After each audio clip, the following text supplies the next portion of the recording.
Most people think an oil change is just drain and refill. But that's the kind of thinking that quietly kills engines long before their time. The truth is, your engine's fate is decided by what you do before and after the oil change, not during it. Skip one small step and you could be shortening your engine's life by thousands of miles without even realizing it. So before you twist that drain plug, here's what every smart driver should do to keep their engine alive and running clean for years to come. Before you drain the oil, give your engine a short wake-up call. Start it and let it idle for about 1 to 2 minutes, just enough to loosen things up. You're not warming it for a drive, you're simply thinning the oil so it flows faster and drags out the dirt hiding in the pan. Cold oil clings stubbornly to metal surfaces, trapping sludge where it can't escape. But when it's slightly warm, it drains clean, taking that buildup with it and leaving your engine ready for a fresh start.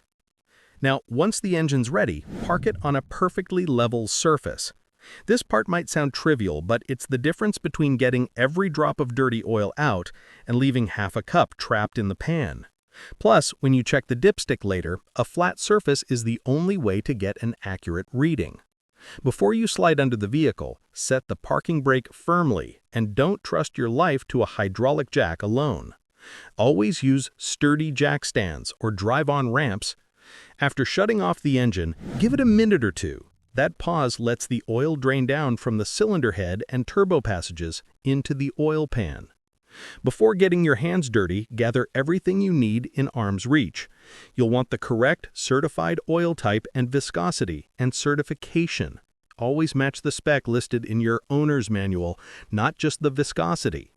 Grab a new oil filter from a trusted brand like Wix, Bosch, or Mobil 1. Cheap filters collapse internally, and by the time you realize it, your bearings are already starving for oil. You'll also need a new crush washer or drain plug gasket, a good drain pan, a funnel, gloves, rags, and a torque wrench for precise tightening later. Before opening anything, wipe around the oil cap, oil filter housing, and drain plug area with a clean towel. A single speck of grit can end up in your fresh oil, circulating through tight bearing clearances. Don't skip cleaning the filler neck either. Dust and moisture love to sit there, waiting to drop into the engine. Now, if your car has seen long intervals or questionable oil changes, an optional but powerful step is an internal flush. Pour in half to a full bottle of flush oil. It loosens varnish and carbon deposits clinging to your pistons, valves, and oil passages. By the time you drain the old oil, that sludge will come out with it. What's left behind is a cleaner, freer engine. Next, inspect the drain plug threads closely with a flashlight. If you see burrs, cracks, or it feels rough when turning, replace it. Use a magnetic drain plug if possible. It traps microscopic metal particles that indicate early wear long before you'd hear a knock or tick. Before reinstalling, always fit a new aluminum or copper crush washer. Old ones flatten out and lose their seal, leading to slow leaks that quietly empty your sump over time. And here's something many overlook. Know your engine's exact oil capacity. Check the owner's manual, not a forum guess. Pouring even half a quart too much can foam the oil, reducing its ability to lubricate.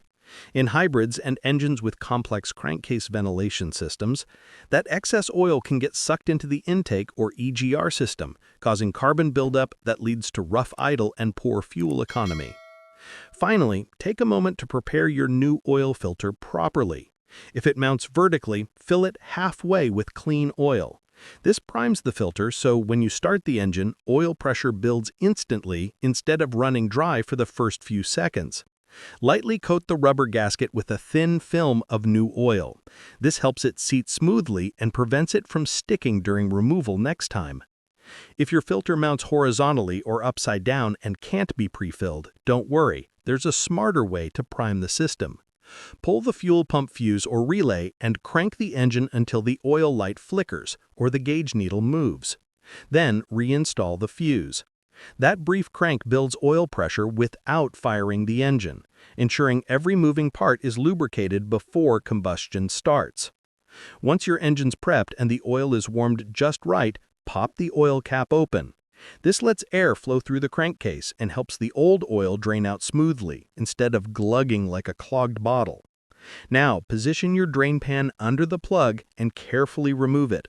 Watch that stream. This is your engine talking to you. If the oil looks milky, you might have coolant contamination. If it's pitch black and thick, you've gone way past your interval. And if you catch even tiny metallic flakes glinting under the shop light, that's early warning of internal wear, bearings, cam lobes, or even timing chain guides starting to go. Professionals always read the oil before they replace it. While it's draining, don't waste that minute just staring at the pan. Use this time to scan the underside of the car like a detective. Check for small leaks around the oil pan gasket, CV joint boots, or shock absorbers. Loose fasteners, cracked boots, and oily residue all tell a story about what's coming next. If your car has grease fittings, now's the moment to hit them with a grease gun before the new oil goes in. And don't forget other fluids. Differential and transaxle levels often get overlooked during routine maintenance. A quick visual check now can save you from a major headache later. Once the oil slows to a steady drip, move your focus to the filter. Carefully spin it off. Look at the base of the old filter. That rubber ring must come off with it. If it's missing, check the engine block. It's probably stuck there. A double gasket is a silent killer. It'll leak under pressure and you'll lose oil faster than you can react. It's one of those rookie mistakes even some quick lube shops still make, and it can destroy an engine within minutes. Now for the new filter. You've already oiled the gasket earlier, so thread it on gently until it seats against the base. Once it touches, stop and give it about 3/4 to 1 full turn by hand. No wrench. Filters are designed to seal with minimal pressure, and over-tightening them crushes the gasket and warps the threads. Finally, reinstall the drain plug. Tighten the plug with a torque wrench to the exact spec from your service manual. Every pan material is different. Aluminum and plastic composite pans, especially in newer cars, can't handle brute force. I've seen drain holes stripped clean from one overzealous turn of a wrench. With that, your engine's ready for fresh oil. Set up your funnel and pour in the correct grade and amount of oil specified in your owner's manual. Don't rush it, pour slowly. That steady flow prevents bubbles and gives you a chance to watch the oil level on the dipstick rise carefully. As you approach the full mark, stop and check. Now, start the engine and let it idle for about 10 to 15 seconds. Don't rev it, just let it run quietly, while you keep your eyes on two things: the oil filter and the drain plug. A tiny bead of oil forming there means something's not seated properly. Shut it down, fix it, and try again. And here's something most people overlook. That short run ensures every internal component, from the camshaft lobes to the turbo bearings, gets coated in fresh, non-acidic oil. If the car is going into long-term storage, this step also spreads any fuel treatment evenly, keeping the injectors and pump internals protected. Next, turn the engine off and give it about 1 minute for the oil to settle back down into the pan. Then, pull the dipstick and check again. You'll often notice the level has dropped slightly. That's because the new filter has filled with oil. Top it off just enough to bring it back to the full line. This final check, make sure you're not running even a half quart low. Before you call it done, take the car for a short 5 to 10 minute drive. That's your real-world test to confirm the system is sealed tight. When you get back, slide under and check for any drips or seepage. If you see nothing, grab a rag and wipe off any residue from earlier. This way, if a leak ever develops later, you'll spot it immediately. Then, reinstall every clip, bolt, and splash guard you removed earlier. Leaving even one missing can let debris or water reach sensitive components. Finally, close out the job like a pro. Reset the oil life monitor using the manufacturer's procedure. It ensures accurate maintenance tracking.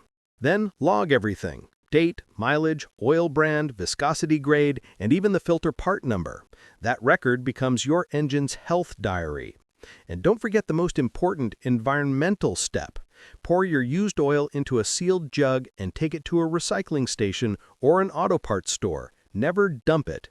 Engines rarely fail from bad oil, they fail from bad maintenance habits. These steps are your best defense against early engine wear. If you found this helpful, hit the like button, subscribe, and check out my next video.